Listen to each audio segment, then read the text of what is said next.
Somewhere around 6000 BCE, a nomadic herder crossing the Arabian Peninsula poured fresh milk into a pouch made from a young animal's stomach, strapped it to a donkey, and walked into the brutal heat. When they finally stopped to take a drink, the milk was gone. In its place was a watery liquid and a clump of soft white solid sitting at the bottom of the pouch. The heat of the desert, the jostling of the journey, and the natural lining of that stomach pouch had combined to create cheese. Nobody sat down and engineered this process. Humanity's most enduring culinary phenomenon was triggered entirely by someone picking the exact wrong container for their milk. Early human communities faced two strict biological limits. Fresh milk was highly nutritious, but it spoiled almost immediately in the sun. And early humans were largely lactose intolerant. Drinking raw milk made them violently sick. This visualization shows the science behind the herder's accidental solution. An enzyme called rennet is naturally present inside a young ruminant's stomach lining. When milk gets warm inside that pouch, the rennet aggressively breaks the milk proteins apart, causing them to bind together. As those proteins form solid curds, the remaining liquid separates out as whey. That draining liquid carries the problematic lactose sugars away with it, leaving behind an isolated, digestible block of protein and fat. Ancient communities realized they could replicate this process. Archaeologists have found clay strainers perforated with small holes across Europe and the Middle East, tools designed for the sole purpose of isolating curds. They were using cheese as a strict survival technology. It allowed lactose-intolerant populations to safely process the caloric value of their herds and stockpile it to keep their families alive during the leanest months of the year.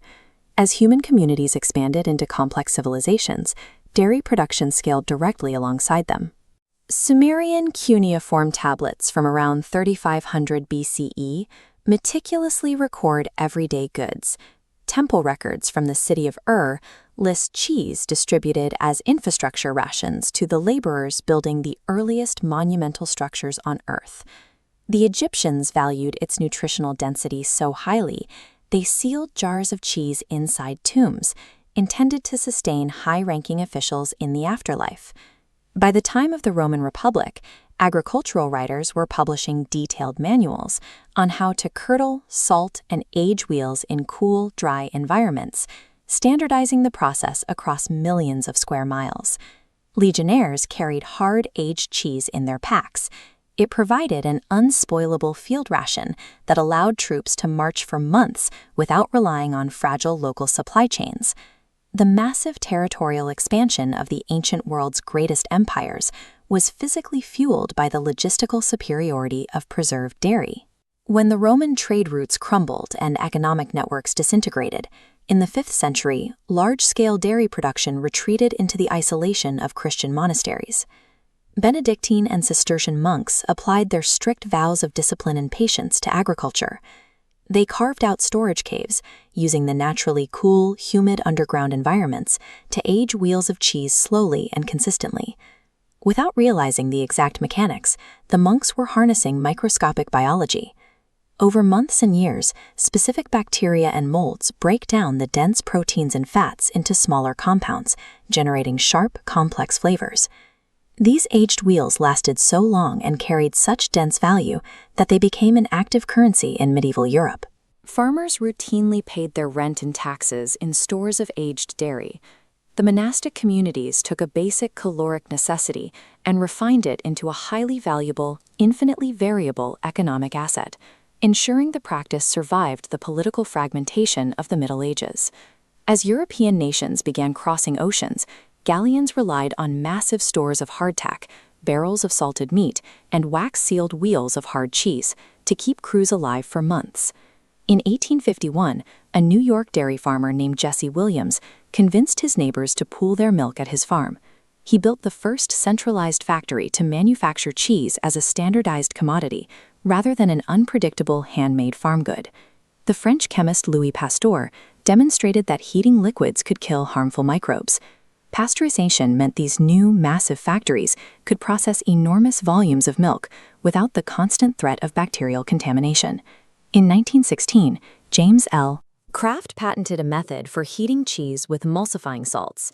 The American military ordered millions of pounds of his uniform, shelf-stable product to feed World War I troops, and this new processed cheese quickly became a daily staple in grocery aisles nationwide. The Industrial Revolution finally solved the ancient problem of unpredictable spoilage. However, mass production and pasteurization also stripped away the wild microbes and complex regional character that monks had spent centuries perfecting. By the 1970s and 80s, consumers and chefs started asking why so much of their food tasted like nothing, a backlash built against industrial uniformity, driving a demand for traditional techniques and sharp, distinct regional profiles. Ironically, the United States, the country that invented craft singles and industrialized dairy more aggressively than anyone else, sparked a massive artisan renaissance, reviving old-world, small-batch methods. Small American dairies began experimenting with raw milk and natural aging caves. By the 2000s, these new producers were winning major international competitions, frequently beating out centuries-old European entries. This revival accelerated a global phenomenon. Nations with no historical dairy tradition, like Japan, became rapidly growing markets, while countries like India aggressively expanded massive industries around fresh regional varieties. The relentless drive to mechanize food production ultimately provoked a passionate defense of handcrafted tradition. It proved that this ancient survival food had evolved into a permanent cultural artifact. Today, that dual nature exists at an incredible scale. In the Emilia-Romagna region of Italy, banks accept wheels of Parmigiano Reggiano as collateral for loans, storing them in climate-controlled vaults where they appreciate in value. At the exact same time, computerized factory floors process millions of pounds of uniform mozzarella every day to supply the global fast food chain. These two realities, the meticulous ancient craft and the colossal industrial machine, exist simultaneously. It forces the question of why this specific food endured.